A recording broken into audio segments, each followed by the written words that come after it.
Kajian Dalil Falihin Syarah Kitab Riyadus Shalihin, masih bab ke-10, yaitu bab bersegera dalam beramal soleh. Sekarang hadis yang kelima, hadis yang kelima sekarang. Hadis yang keempat kemarin juga sangat jelas tentang bersegeranya, yaitu Rasulullah SAW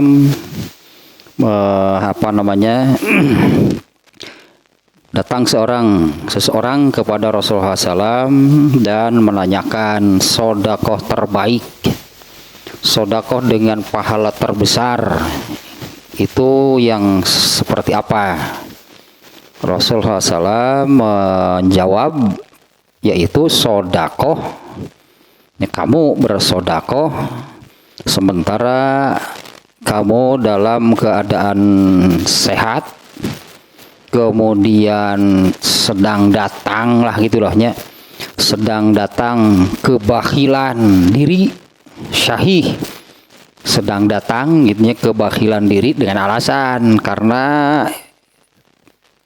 dia juga memerlukan, takhsyal faqro, sehingga sangat takut. Kalau di sini takut miskin takut miskin atau takut berkurang. Di saat datang rasa hal seperti itu, kamu bersodakoh dalam keadaan sehat, kemudian syahihun, yang demikianlah syahihun ini penjelasannya. Takut berkurang, takut miskin, artinya ketika kamu sendiri sedang sangat membutuhkan, sangat memerlukan, dan berharap takut miskin dan berharap, berangan-angan menjadi kaya, atau lebih sederhananya kamu takut berkurang dan justru ini harusnya bertambah.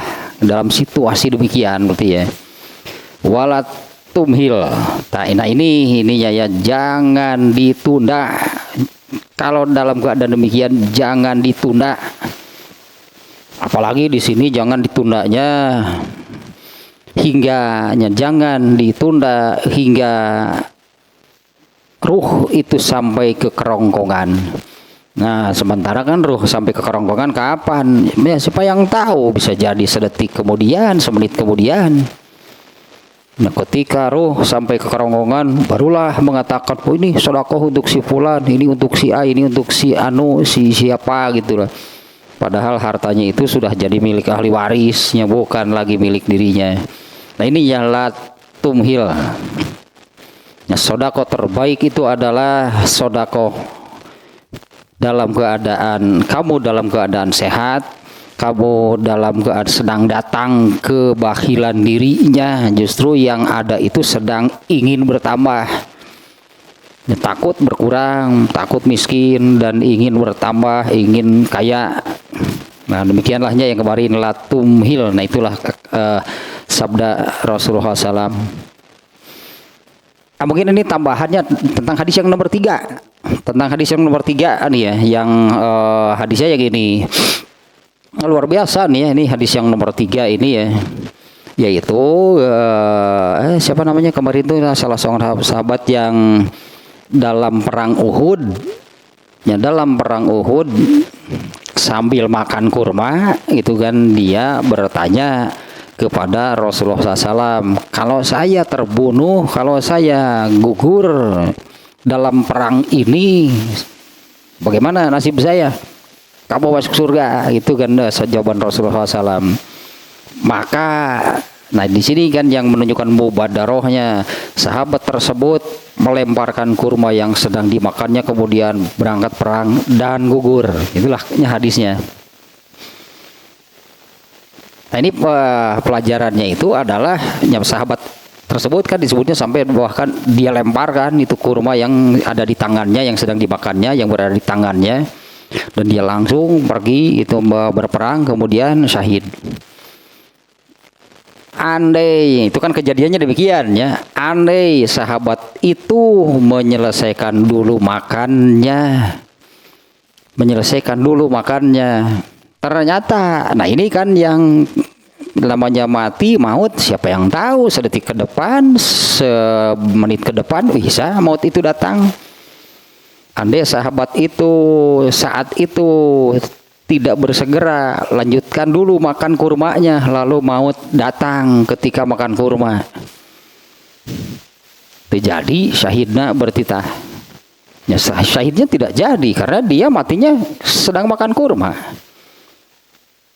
Mengambil artinya mengambil amalan, yaitu makan kurma, meninggalkan berperang yang di sana ada mati syahid. Dan ternyata matinya keselak makan kurma, terjadi syahidna. Wah, eta luar biasa pelajaranana. Ya, jangan ditunda-tunda, berarti kan gitu ya, al-mubadarah fil khairat. Nah, karena sekali lagi kalau sahabat itu lanjutkan dulu makan kurmanya, keselak meninggal bagaimana? Padahal dia sudah tahu menurut Rasulullah SAW, jawaban Rasulullah SAW itu, kalau saya gugur di medan perang, bagaimana saya? Kamu masuk surga. Terus saja makan kurma, meninggal saat makan kurma. Bukan syahid, meninggalnya sedang makan. Ya, bukan gugur karena perang lah gitunya. Itu tuh pelajarannya saya ingat setelah hadis yang nomor 3-nya sampai sedemikian rupa. Artinya para sahabat nih memberi contoh nih. Para sahabat ini ya memberi contoh, begitu mendengar surga, alah sudah nggak ada yang terpikirkan lagi selain surga. Makanan, korma mah itu gege loba. Rugi apa kalau sedang makan kurma kemudian meninggal, terjadi syahidnya kan nggak jadi. Nah, sekarang hadis yang kelima. Ini luar biasa nih ya hadis-hadisnya ya, sampai nomor 4 gitunya menekankan gitunya, sampai nomor 4 kemarin ini menekankan gitu ya, tentang al-mubadarah fil khairat, sangat menekankan nih untuk bersegera dalam beramal soleh. Hadis yang kelima, an Anas bin Malikin radhiyallahu anhu qala anna Rasulullah sallallahu alaihi wasallam akhadha saifan yauma Uhudin faqala man ya'khudhu minni hadza fabasatu aydiyahum kullu insanin minhum yaquluna ana qala faman ya'khudhu bihaqqihi fa ahjamal qaumu faqala Abu Dujanata radhiyallahu anhu ana akhudhuhu bihaqqihi fa akhadhahu fa falaqa bihi hamal musyrikin. Ini hadis riwayat Muslim. Saya lihat-lihat mungkin ada redaksi lafaz lain, nggak ada. Ternyata hadis ini hanya riwayat Muslim, di Bukhari nggak ada, di hadis-hadis lain yang juga nggak ada, hanya satu nih.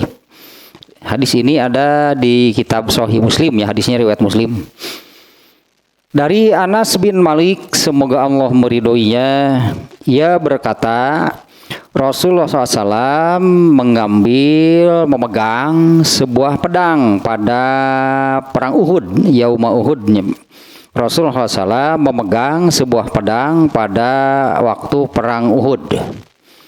Kemudian beliau bersabda, man ya'khudhu minni hadza, siapa yang akan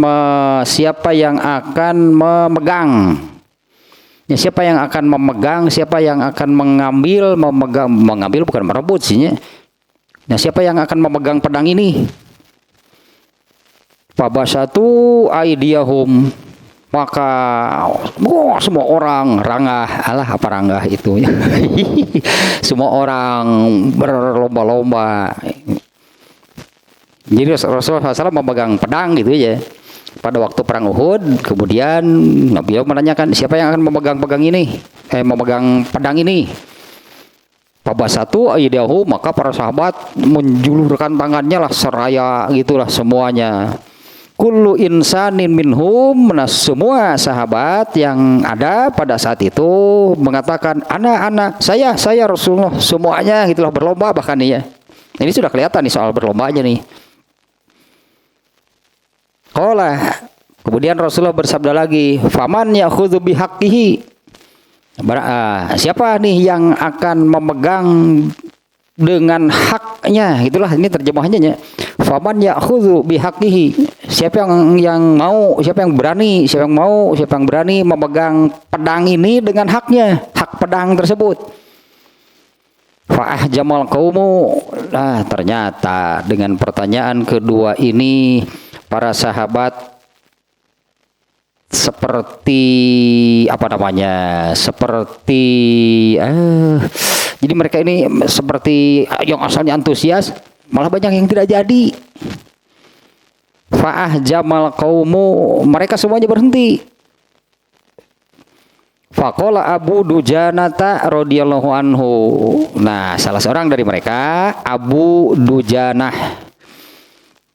Ya, Abu Dujanah radhiyallahu anhu, ya ini sahabat nih ya, tentunya. Abu Dujanah, semoga Allah meridhoinya. Dia berkata, ana akhudhu bihaqqihi. Saya Rasulullah yang akan memegang pedang tersebut dengan haknya. Fa akhadhahu, kemudian nya Abu Dujanah mengambil pedang tersebut. Fa falaqa bihi hamal musyrikina. Dia belah banyak kepala kaum musyrikin. Artinya dipakai pedang, dipakai perang kok pakai pedang. Dipakai perang, benar nih dengan pedang ini Abu Dujanah ya. Dia banyak ditarok coba sasunana mah. Pokoknya digunakan untuk berperang ya, dan gitu dia banyak memecahkan gitulah, dia banyak memecahkan, membelah kepala banyak kepala dari kaum musyrikin. Nah, demikian hadisnya riwayat Muslim. Sekali lagi nih terjemahnya nih. Dari Anas bin Malik, semoga Allah meridhoinya. Rasulullah SAW bersabda, Rasulullah SAW memegang sebuah pedang pada waktu perang Uhud.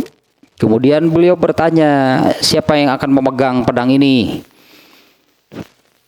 Maka para sahabat semuanya menjulurkan tangannya. Semua yang hadir pada saat itu mengatakan, ana, saya Rasulullah. Kemudian Rasulullah bertanya lagi, siapa yang akan memegangnya dengan haknya, ya, dengan hak pedang ini? Maka para sahabat banyak yang tidak jadilah, mundur gitulah. Para sahabat banyak yang mengundurkan diri, mundur setelah Rasulullah bertanya yang kedua. Faqala Abu Dujanah, kemudian Abu Dujanah mengatakan, saya Rasulullah yang akan memegang pedang tersebut dengan haknya. Kemudian Abu Dujanah mengambil pedang tersebut, lalu dia banyak perang gitulah bahasanya. Dia banyak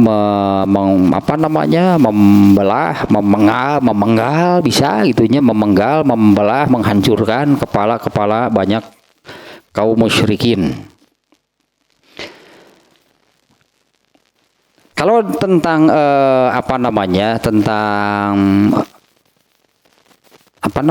mubadarohnya, bersegeranya gitu ya, di pertanyaan pertama tuh. Ya, di pertanyaan pertamanya Rasulullah SAW menanyakan, siapa yang akan memegang pedang ini? Ini Anas bin Malik nih ya yang menceritakannya. Anas bin Malik mengatakan, fabasaltu aidiyahum. Wah, semuanya ternyata para sahabat malah berebut sambil ranggah itu menjulurkan tangan gitu. Para sahabatnya mereka berebut itu sambil menjulurkan tangan. Mereka semuanya mengatakan saya. Nah, itu bab ininya, bab mubadarohnya sudah sangat jelas. Begitu Rasulullah memberikan penawaran, semuanya di sini kata Anas bin Malik, kullu insanin minhum yaqulu, semua orang yang hadir, yang ada pada saat itu melakukan hal yang sama. Ya, adapun di sini tidak ada penjelasan nantilah sedikitnya. Nah, setelah Rasulullah mengajukan pertanyaan yang kedua, tapi dengan haknya, artinya gitu ya, siapa yang akan memegang pedang ini? Tapi dengan haknya, hak pedang ini, ya, hak pedang apa? Digunakan perang. Ya, hak gitu ya, hak dari pedang ini apa gitunya, Rasulullah memberikan penawaran, ini pedang nih siapa yang mau pegang. Ada injang kenang-kenangan mau naon cek lebih tuh lain injang kenang-kenangan. Ya bukan untuk kenang-kenangan tuh atuh sararea gerangah bener we jo rangah. Saya kira semuanya kan memiliki kebanggaan lah, hanya kalau nih ini luar ini nih ya, saya kira kan semuanya memiliki kebanggaan, memiliki sesuatu dari Nabi. Banyak lah nih contoh-contohnya nih ya, yang apa sih dalam Kitabul Adab deh, oh yang ini Rasulullah itu orang yang paling dermawan. Itu kan Rasulullah itu orang yang paling dermawan. Dan beliau itu soal kedermawanan, beliau itu ada kedermawanan sihnya memang maknanya di situ di hadisnya dulu itu kan kedermawanan atau tentang yang ini nih sesuai sebetulnya dengan kebetulan nih dengan pembahasan sekarang. Kedermawanannya atau secara umum tentang soal beramal soleh, Rasulullah sudah artinya ada kesempatan beramal soleh. Rasulullah itu sudah seringan angin disebutnya. Untuk urus beramal soleh sudah seringan angin lah. Nggak ada mandeg gitu, nggak ada mikir, nggak ada pertimbangan. Untuk urusan amal soleh Rasulullah sudah seringan angin. Nah ini nih contoh yang ini di dalam bab tersebut kalau nggak salah itu di Kitabul Adabnya Sahih Bukhari. Ada yang memberi sebuah mantel itu kan kepada Rasulullah, itu ada yang memberi sebuah mantel baru, mantelnya yang mantelnya baru gitu ya. Kemudian setelah dicoba dulu, ternyata pas lagi di badan Rasulullah SAW. Nah, ketika sedang mencoba mantel tersebut kan ada salah seorang sahabat, Rasulullah buat saya, dibuka kan oleh Rasulullah, diberikan. Dibuka gitu oleh Rasulullah, Rasulullah buat saya. Segera Rasulullah membuka mantel tersebut, kemudian diberikan. Nah, itu kan soal kesempatan berarti. Padahal ini kan kalau masih ingat di hadisnya itu Rasulullah itu sangat butuh mantel iya pengamalan dari hadis anu kamari berarti hadis yang nomor 3 nih contohnya kebetulan hanya ingat nomor 3 hadis nomor 4 nulat tumhil. jadi asa bahasa India ya tumhil. Tumhil tumhiho atau bahasa India nama. Ini kebetulannya contohnya di hadis keempat kannya Rasulullah SAW, sedekah apa yang terbaik? Pasti Rasulullah tahu yang terbaiknya seperti apa, dan itulah contoh salah satu contoh tentang sedekah terbaik. Rasulullah juga sangat memerlukan. Pada saat itu Rasulullah itu sangat bergembira seolah-olah kerma butuh ayah numere di mana rezeki mah mentan. Sampai kan sahabat yang meminta itu kan ditegur oleh banyak sahabat yang lain. Maneh ka era itu. Kamu tidak punya malu. Ini kamu tidak punya malu meminta kepada Rasulullah. Rasulullah itu kalau ada yang minta pasti dikasihkan. Itu kan di hadisnya demikiannya. Rasulullah itu kalau ada yang meminta pasti diberikan. Kan maneh atau sing kira-kira teh satu itunya yang dimintanya mantel kan bukan barang murah. Ya mantel kan bukan barang murah. Yang kedua Rasulullah sangat membutuhkan. Yang ketiga kamu tahu kan baru saja Rasulullah menerima mantel tersebut dipenta. Kira-kira mana? Kemudian kan sahabat ini mengatakan, aku bukan butuh mantel, seolah-olah begitulah. Aku bukan butuh mantel untuk dipakai, tapi aku ingin nanti kalau aku meninggal dikafani dengan mantel tersebut. Aku ingin mendapatkan barokah, karomah gitulah dari Rasulullah SAW. Lain butuh mantel yang dipakai. Sahabat ini pasti nggak akan tega, masa dia pakai mantel enak saja sementara Rasulullah kedinginan. Nggak akan ada sahabat yang demikian. Nah, aku menginginkan mantel itu bukan untuk dipakai sehari-hari katakan demikian, tapi untuk nanti jasa. Kalau aku mati, aku ingin jasadku dikafani dengan mantel tersebut. Nah, tapi itunya di situnya kebetulan lah ingat ke sana. Ternyata pas dengan hadis yang nomor 4 sih yang kemarinnya, la tumhil. Jangan ditunda-tunda. Apalagi kalau ditunda-tundanya hatta balagotil hulqum yang kemarinnya di redaksi hadisnya, hingga ruh itu sampai ke kerongkongan kamu, artinya sakaratul maut.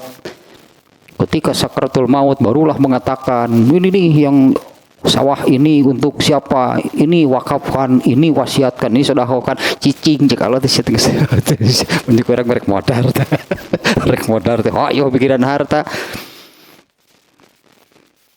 sudah bukan milik kamu gitu hartanya apabila sudah sakaratul maut. Nah kembali ke sini nih maksud saya tadi dari hadis yang ada di Kitabul Adab tadi adalah nah itu para sahabat itu pasti bangga memiliki sesuatu pemberian Rasulullah. Wah luar biasa. Ya, para sahabatnya banggalah memiliki sesuatu gitu ya pemberian Rasulullah SAW. Bahkan ada yang jangankan mantel gitu kan yang harganya mahal.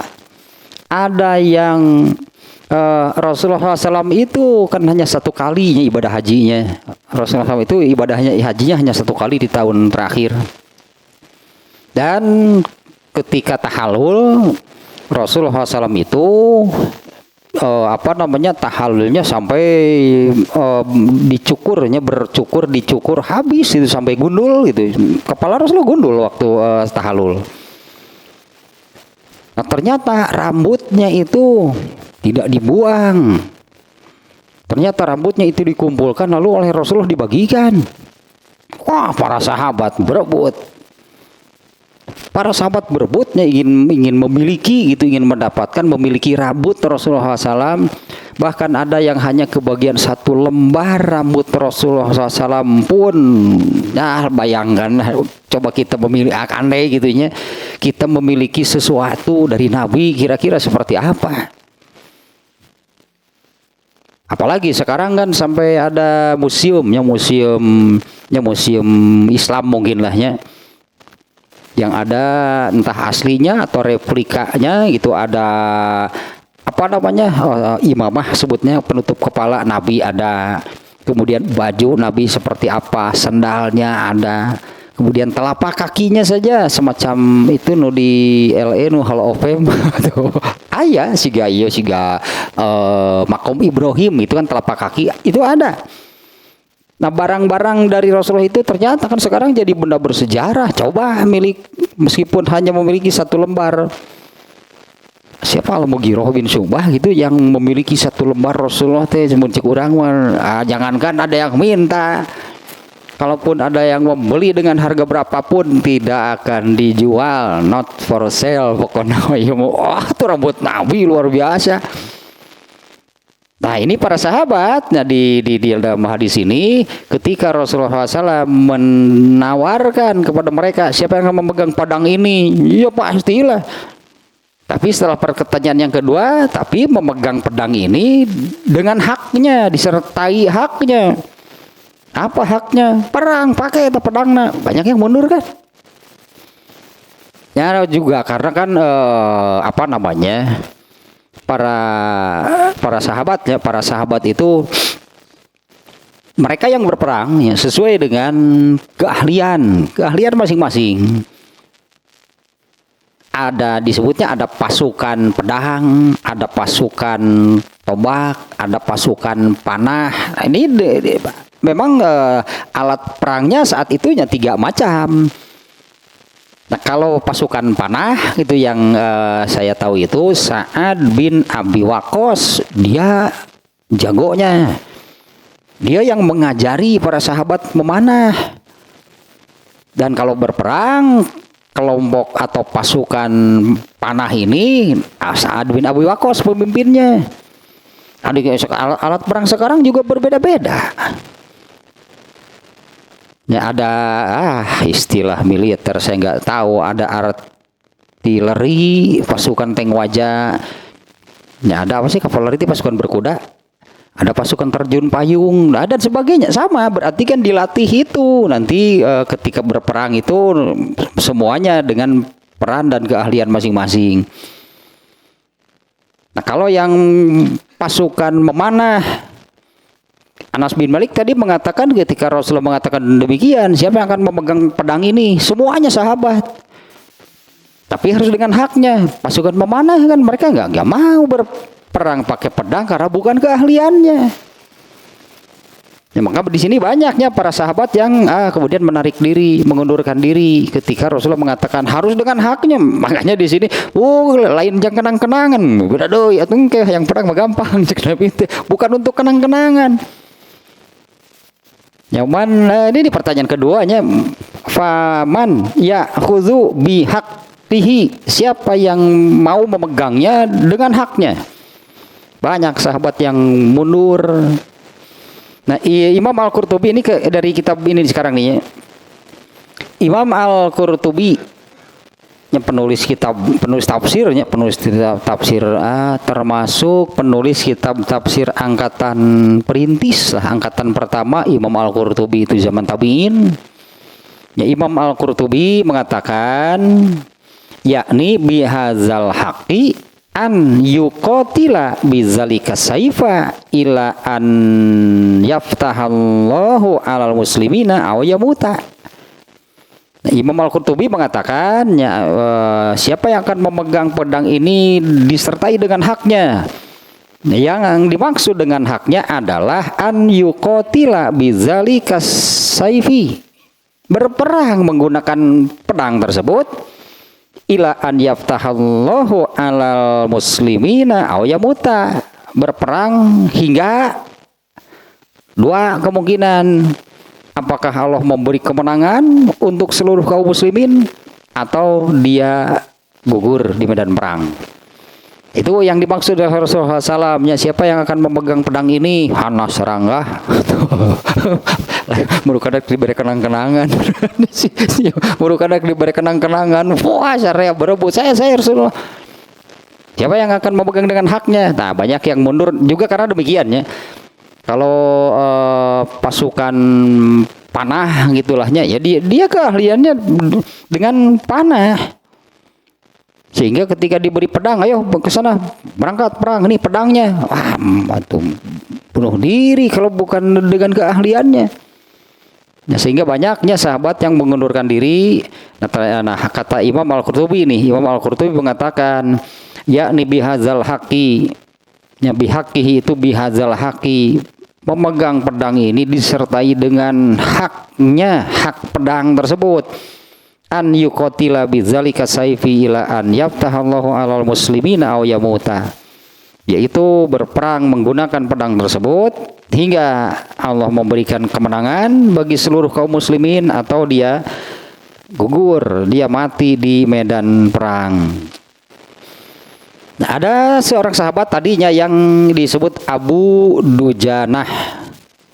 Ternyata kalau dalam hal berperang ya Abu Dujanah itu cukup dikenal. Nah, seperti orang mengenal Khalid bin Walid. Nah, kan urusannya urusan perang, bukan urusan ilmu. Khalid bin Walid sangat terkenalnya Khalid bin Walid gitu dari kalangan para sahabat. Tetapi urusan perangnya dengan Khalid bin Walid. Nah, Abu Dujanah ini ya cukup terkenal juga nih, sahabat yang cukup terkenal juga lah, seperti Khalid bin Walid terkenalnya itu dalam urusan perangnya. Ya, Abu Dujanah, nama Abu berarti bukan nama asli, itu kunyah sebutannya ya. Nama asli Abu Dujanah itu adalah Simak bin Khorosyah bin Laudan Al-Ansori, orang Ansor berarti orang Madinah nih. Dan nama aslinya adalah Simak bin Khorosyah bin Laudan Al-Ansori. Dan sangat terkenalnya seperti inilah, seperti Abu Hurairah malah jarang orang yang tahu nama aslinya siapa. Sangat terkenal hanya dengan kunyah namanya, dengan sebutan Abu Hurairah. Bahkan ada yang tidak tahu siapa sih nama asli Abu Hurairah. Nah, karena sangat terkenal hanya dengan kunyahnya. Nah, demikian juga dengan Abu Dujanah. Nah, sangat terkenal dengan sebutan atau kunyah tersebut.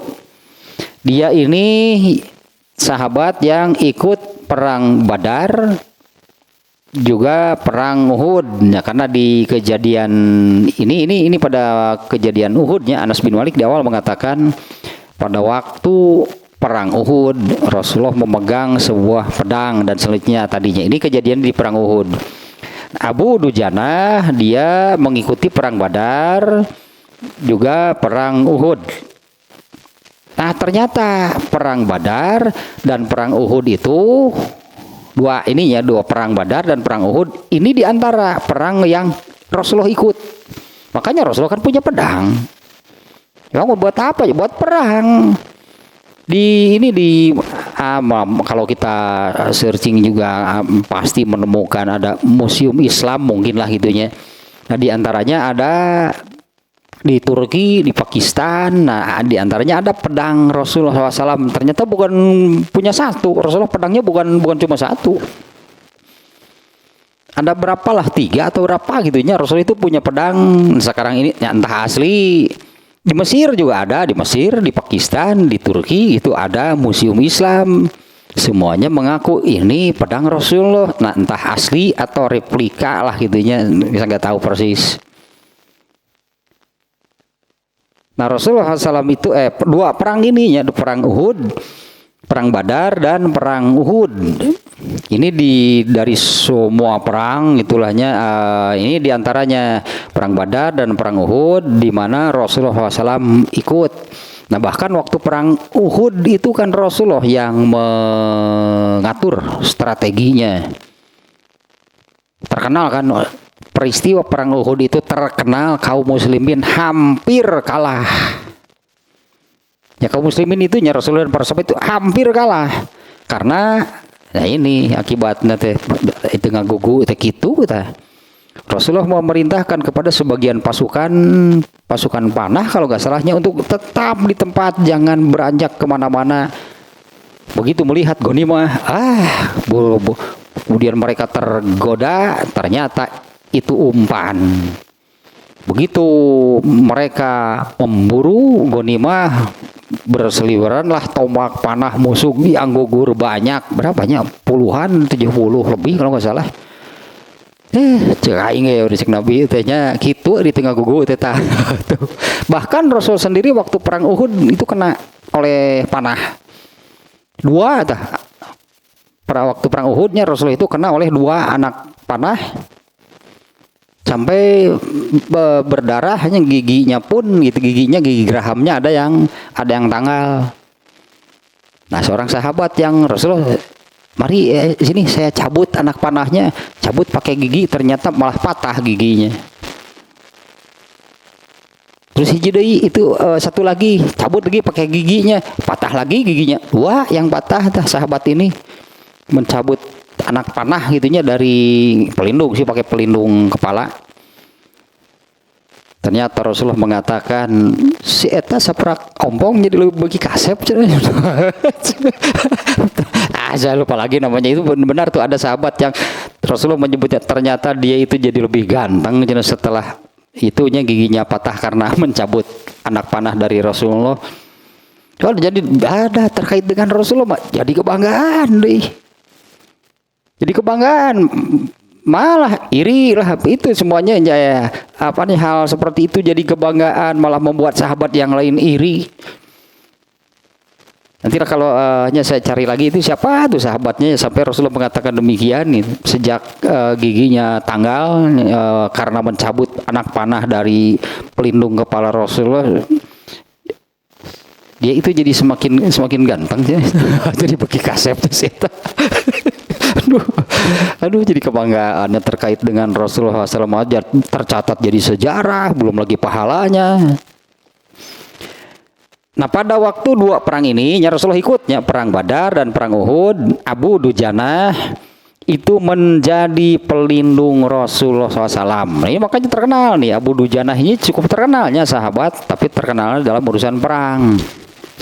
Pada waktu perang Uhud, perang Badar dan perang Uhud, Abu Dujanah menjadi pelindung, menjadi bodyguard itu dari Rasulullah SAW bersama Mus'ab bin Umair.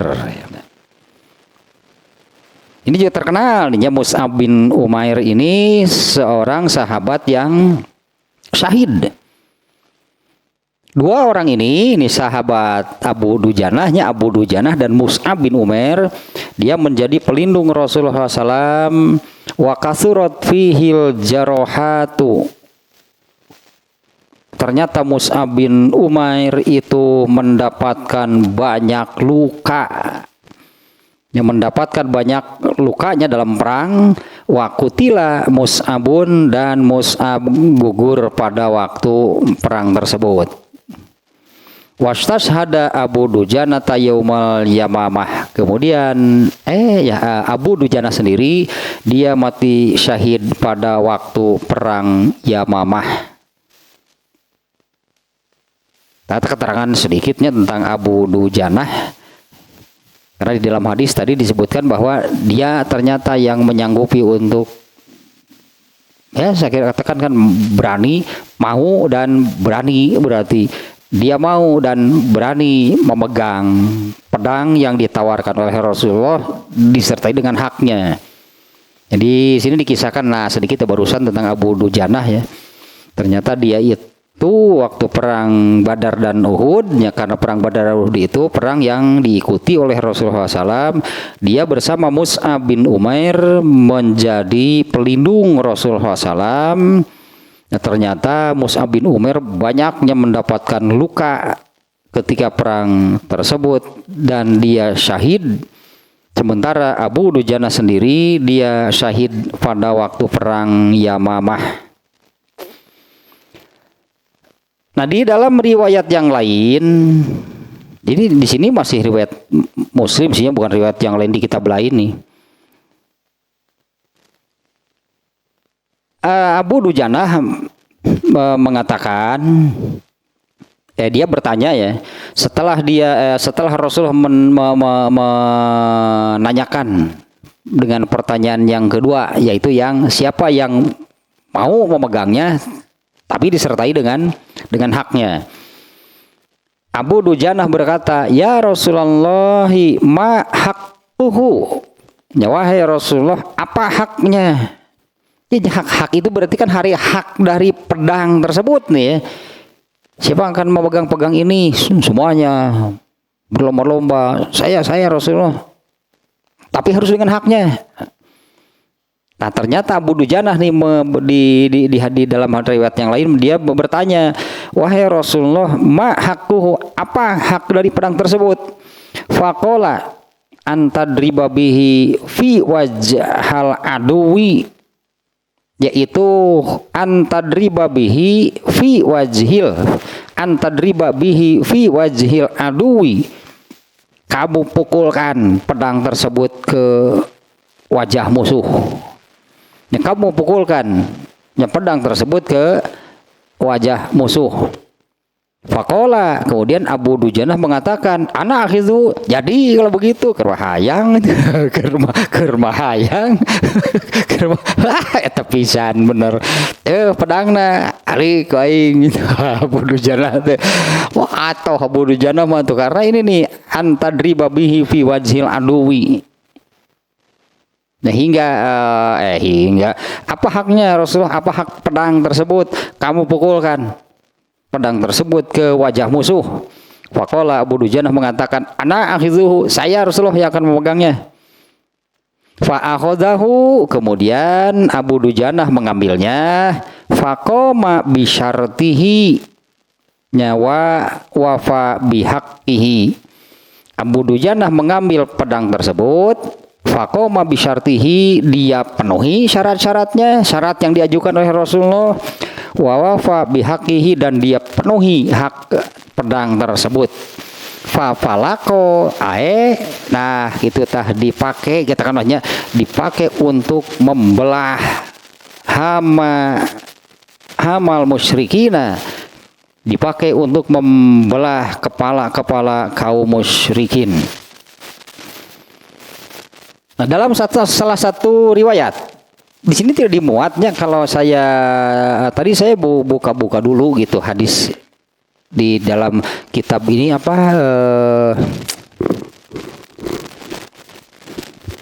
Dalilul Falihin atau di Riyadhus Shalihin ya, kitab aslinya. Hadis ini disebutkan rawahu Muslim, itu riwayat Muslim. Ternyata saya cari di Kutubus Sittahnya, di Kutubus Sittah, nah ternyata ini memang hanya ada di Muslim. Pada kitab Sirah Ibnu Sayyidin Nas, ya, pada kitab Sirahnya si Ibnu Sayyidin Nas, dalam hadis yang diriwayatkan melalui Az-Zubair, Zubair ini Zubair bin Awam namanya. Dia salah seorangnya, Az-Zubair pakai alif lam sihnya, Az-Zubairnya Zubair lah itunya. Zubair bin Awam, dia ini salah seorang dari 10 sahabat yang dipastikan masuk surga. Ini salah satunya, Az-Zubair bin Awam namanya. Az-Zubair bin Awam ini ya kebayanglah orang seperti apa yang dipastikan masuk surga tanpa hisab. Nah, siapa gitu Zubair bin Awam?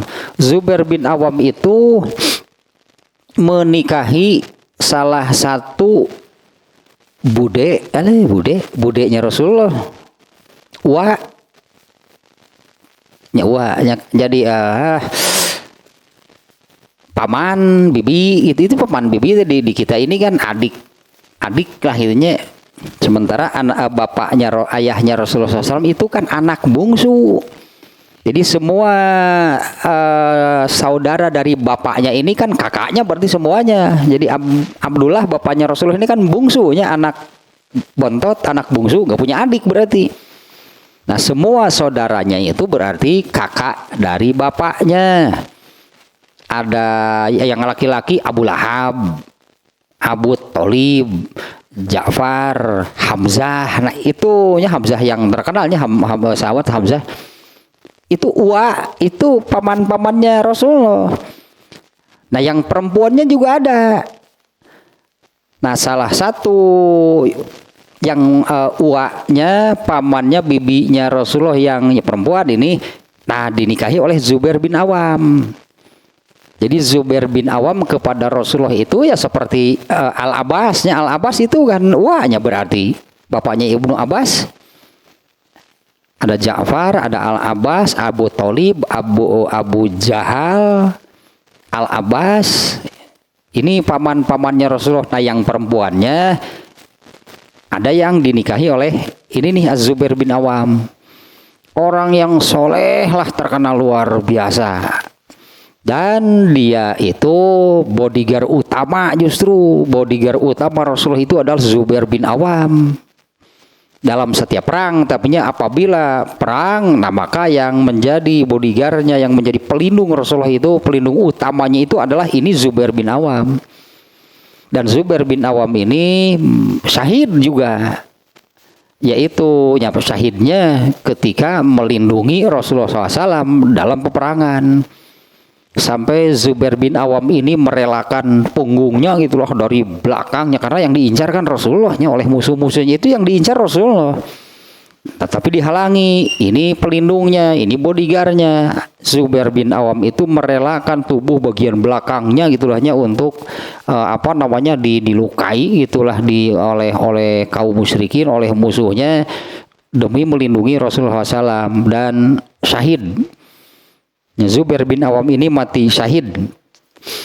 Nah, Zubair bin Awam nih pada kitab Sirah Ibnu Sayyidin Nas, ya, dalam hadis yang diriwayatkan melalui Zubair bin Awam, Zubair bin Awam berkata, wajadtu fi nafsi hina sa'altu nabiyya sallallahu alaihi wasallam as-saifa famana anihi fa'atohu Aba Dujanah. Zubair bin Awam mengatakan, aku bahasa kitanya, aku bertanya-tanya gitulahnya, aku bertanya-tanya kepada diriku sendiri ketika aku minta kepada Nabi pedang yang ditawarkan tadinya. ketika aku meminta pedang yang ditawarkan oleh Rasulullah itu, ketika aku meminta pedang yang ditawarkan itu, famana anihi, nah, Rasulullah itu tidak mau memberikannya kepadaku. Wa atahu Abu Dujana, malah yang oleh Rasulullah pedang itu diberikan kepada Abu Dujana. Fakultu, nah aku bertanya-tanya, aku berkata gitu ya, aku berkata dalam hati, wallahi demi Allah, la anzuronna ma yasna'u, aku akan melihat apa yang dilakukan oleh Abu Dujana. Kenapa pedang itu diberikan kepada Abu Dujana oleh Rasulullah? Padahal ini hanya aku minta.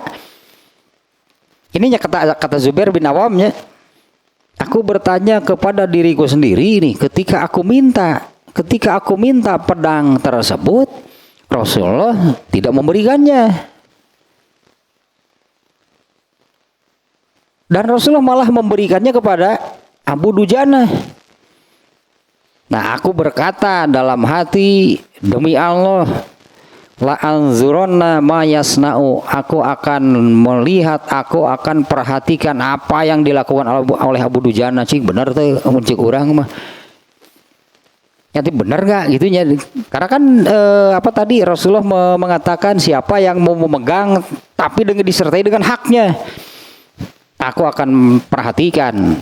Demi Allah, aku akan perhatikan, aku akan melihat apa yang dilakukan oleh Abu Dujana.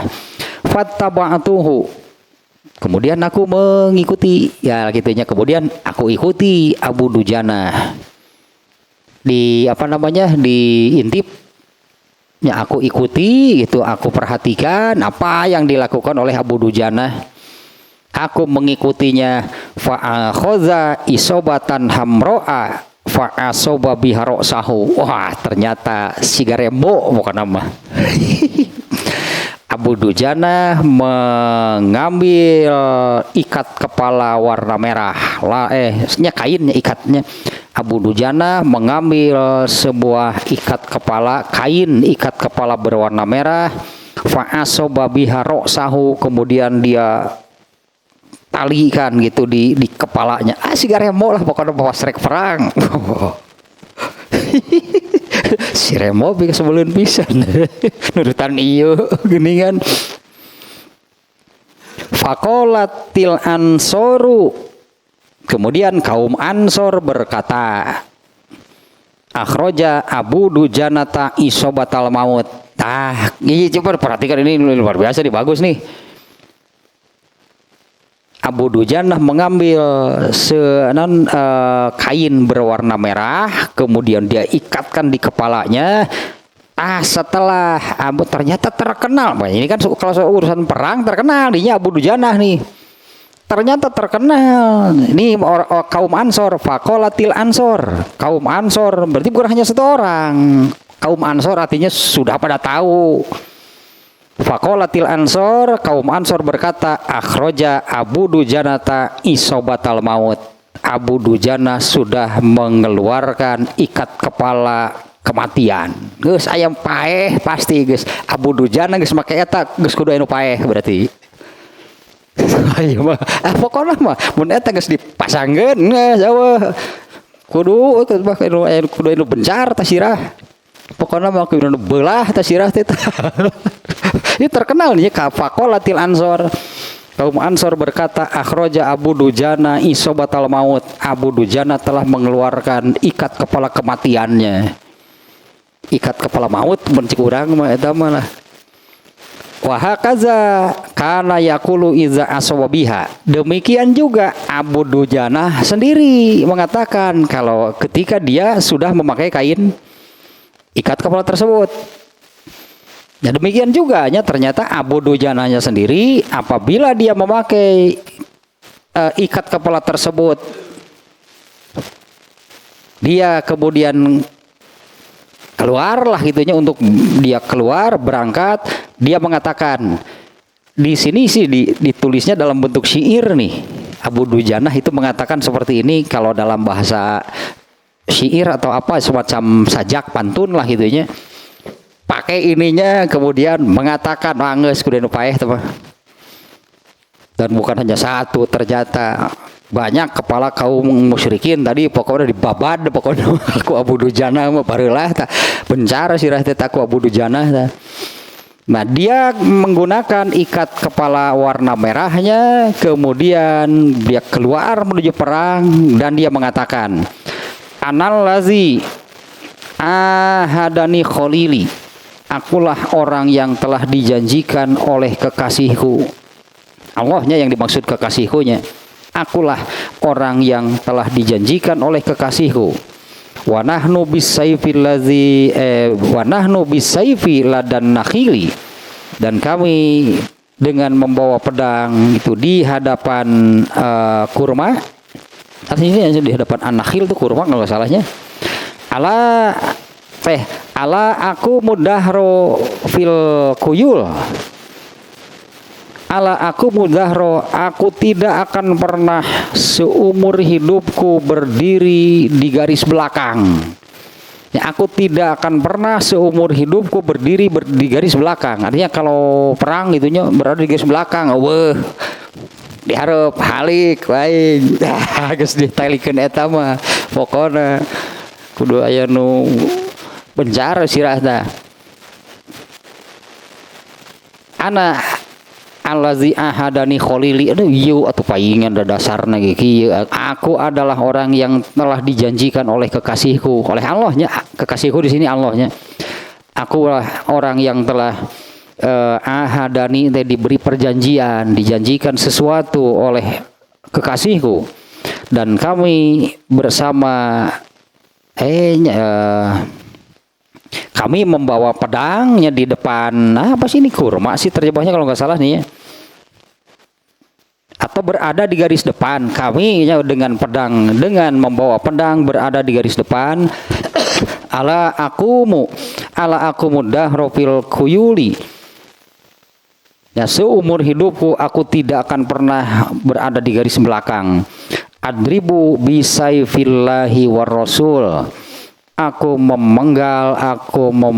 memenggalnya, membunuh musuh ini dengan Saifullah. Alah.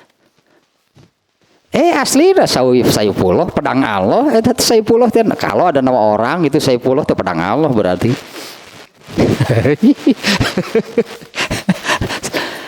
Wa adribu bisayfillahi war rasul. Dan nama mapan misalnya ini kan ada Syamsuddin. Bagus luar biasa teh nama teh. Nyata Syamsuddin Solihuddin luar biasa teh nama yang bagus teh cita-cita beureun kolot nama. Memberi nama demikian teh. Ya, aku memukul musuh, aku menghancurkan, aku membunuh musuh itu dengan pedang Allah dan Rasulnya.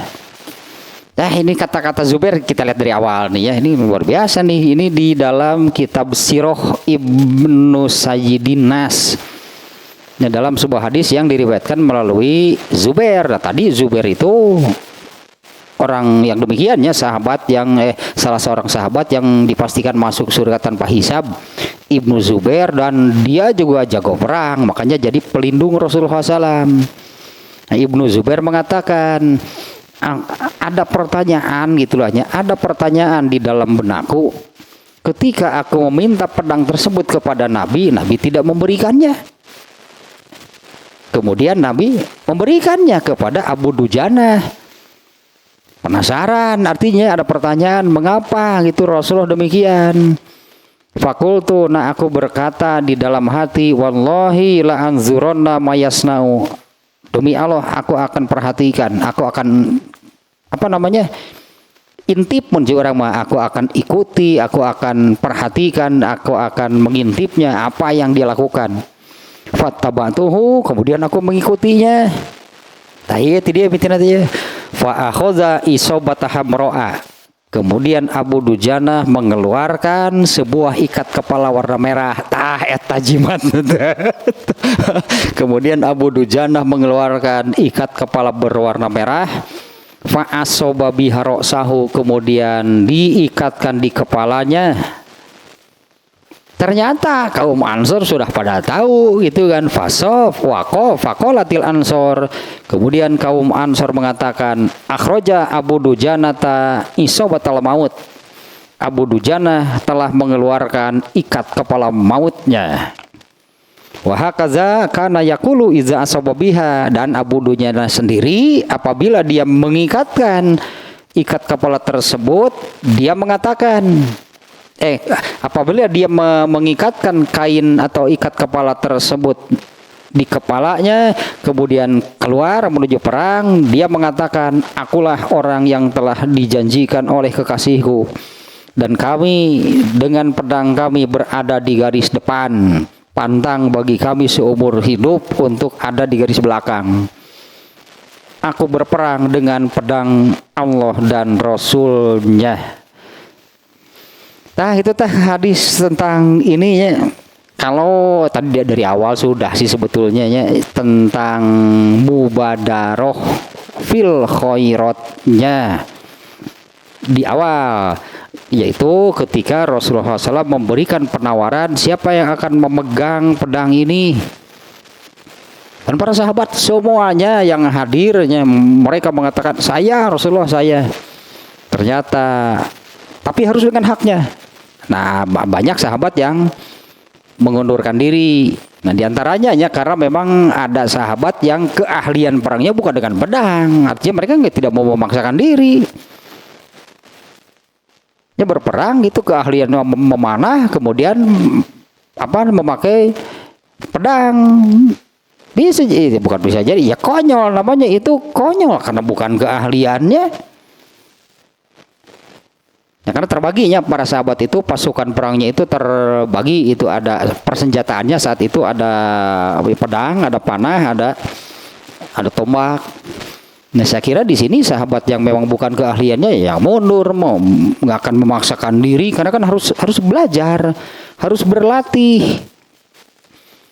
Nah, kalau pasukan panah tadi pemimpinnya, pelatihnya Sa'ad bin Abi Waqqas. Ya, Sa'ad bin Abi Waqqas ini juga nih, Sa'ad bin Abi Waqqas ini salah seorang sahabat yang masuk surga tanpa hisab. Sa'ad bin Abi Waqqas ini orang yang difitnah, yang dituduh sholatnya nggak benar ya, di zaman Khalifah Umar bin Khattab. Ini Sa'ad bin Abi Waqqas. Ternyata kan dia juga tidak syahid. Dia masih hidupnya sampai zaman Abu Bakar, sampai zaman Umar bin Khattab menjadi khalifah oleh Umar bin Khattab. Sa'ad bin Abi Waqqas dijadikan gubernurnya di Kufah. Itu kasus itu yang kemudian penduduk Kufah kan memfitnahnya. Tah ieu lain gibah nu kieu ngaranna, mengada-ngada. Ya, penduduk Kufah itu kan menjelek-jelekan, menjatuhkan Sa'ad bin Abi Waqqas dengan perkara-perkara yang bohong, dusta. Ternyata kan di cross check oleh Umar bin Khattab. Coba klarifikasi. Coba Umar bin Khattab kan kemudian mengutus beberapa orang sahabat ke Kufah. Coba lihat di sana seperti apa kenyataannya. Ternyata kan ini kan memastikan urusan sholatnya. Utusan Umar bin Khattab ini kemudian mendatangi semua masjid yang ada di Kufah dan semuanya mengatakan nggak ada masalah dengan sholat Sa'ad bin Abi Waqqas. Dan eta aya hiji masjid yang mengatakan dia ini begini. Oh, ini itu di hadapan Sa'ad bin Abi Waqqas. Kemudian kan Sa'ad bin Abi Waqqas berdoa. Doanya mantap, luar biasa. Bukan mendoakan segera mati, bukan. Ya Allah, panjangkanlah umurnya disertai dengan penderitaannya. Jadi sing panjang umurna, sing balangsak hirupna. Ternyata benar kenyataan. Gitu teh. Tekope aya nu kinclong itu. Tekope aya nu bening-bening itu. Bari geus atuh halisus ka dieu, tutupan. Nah, Sa'ad bin Abi Waqqas ternyata itu keahliannya memanah. Dia yang mengajari para sahabat yang lain memanah. Jadi kalau di awal tadinya asalnya para sahabat, ini kan yang awalnya adalah soal bersegeranya. Siapa yang mau pegang ini? Semuanya ternyata. Nah, itu kan menunjukkannya soal mubadarohnya. Tapi harus dengan haknya. Banyak sahabat yang mundur. Bukan hanya Abu Dujanah yang tetap maju. Ternyata Zubair kan juga meminta. Malah kannya di hadis ini tadi Zubair juga menginginkan pedang tersebut, tapi oleh Rasulullah malah diberikan kepada Abu Dujanah. Oh, ternyata luar biasa. Rembo ya. Aduh, talikeun geus pokona mah kaum Ansor semuanya tahu. Abu Dujanah geus eta geus make ikat eta mah geus pokona mah. Sigana teh setengah musyrikin ku sorangan dihakan tah. Setengah kaum musyrikin ku sorangan eta ku Abu Dujanah mah. Terus tetap hadis yang keempat, karena masalah mubadarohnya saya kira sudah cukup jelas. Ini contoh gitu dari para sahabat bagaimana mereka tanpa pikir panjang gitu kan, tanpa pikir panjang bagaimana mereka sangat berantusias, karena ini kan contoh hadisnya juga tentang perang, berarti di situ ada peluang menjadi yang tertinggi, yang terbaik, yaitu mati syahid. Mana mungkin dilewatkan oleh para sahabat. Ya seperti di hadis yang ketiga kan ya, di situ ada peluang untuk menjadi, saya katakan, yang tertinggi, yang terbaik, yang paling, yang termulia lah gitu, selain Nabi mah gitu, selain Nabi ya, yaitu mati syahid. Mereka kan tidak mau melewatkan, makanya semuanya antusias. Hanya ketika dikatakan demikian, wah keahlian saya bukan pedang, itu kalau gitu kan nggak bisa. Tapi antusiasnya ya, di pertanyaan di awal semua, kata Anas bin Malik, orang Sunda merangah eta tas leungeun teh bocah Rasul buat saya semuanya mengatakan demikian. Keke heula kalem. Tuh dengan haknya. Bukan tidak mau kan, bukan hanya Abu Dujanah yang mau, ini Zubair bin Awam juga mau. Tapi Rasulullah memilih Abu Dujanah. Saya kira Rasulullah juga tahu orang Abu Dujanah seperti apa, karena ini sudah sangat terkenal berarti di kalangan kaum Ansor.